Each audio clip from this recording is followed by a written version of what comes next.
প্রতি বছরের মতো এবছরও পবিত্র ঈদ উপলক্ষে 9টি অঞ্চলের প্রায় 7,000 মানুষকে ঈদের সামগ্রী দিচ্ছেন রামপুরহাট 1 নম্বর ব্লকের যুব সংঘ তৃণমূলের সভাপতি জহিরুল ইসলাম। শুধু ঈদের নয়, দুর্গাপূজার সময়তেও তিনি তার অঞ্চলে যত মহিলা রয়েছে প্রত্যেককে বস্ত্র শাড়ি দিয়ে থাকেন।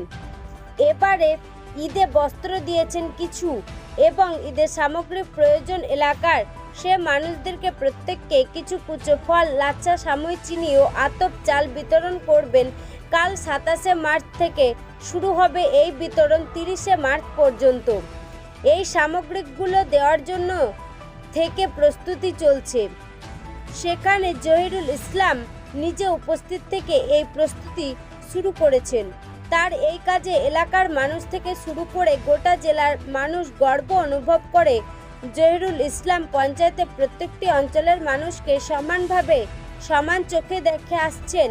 তাদের বিপদে আপদে, উৎসবে, আনন্দে সবসময় তিনি পাশে থাকেন। এবারের ঈদের আগে এই সামগ্রী সরঞ্জাম জোগাড় করে আগামীকাল থেকে দিতে শুরু করবেন। Bureau report, Tarapith TV. আমরা বাংলা সংস্কৃতিতে আছে ধর্ম যার যা উৎসব সবার, তার জন্যে আমরা ঈদেও আজকে রামপুরহাট 1 নম্বর ব্লক যুব সভাপতির তরফ থেকে রামপুরহাট 1 নম্বর ব্লকে আমরা 1600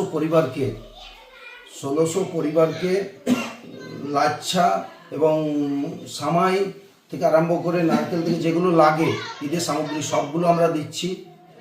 তারপরে আপনার আরও যে 8টা অঞ্চল আছে সেই অঞ্চলগুলোই টোটালি আমরা 7,000 দেওয়ার ব্যবস্থা করেছি। 7,000 পরিবারের কাছে আমরা পৌঁছে যাব।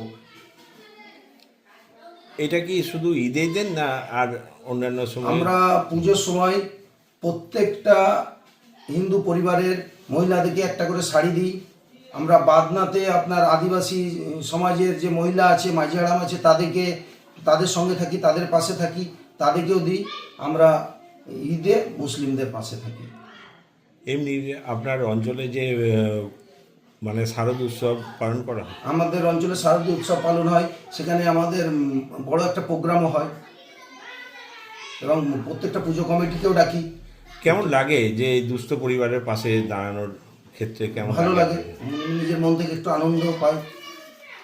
এই কাজে আপনার আনন্দ যোগায়? হ্যাঁ। কি নাম এবং কি পদে?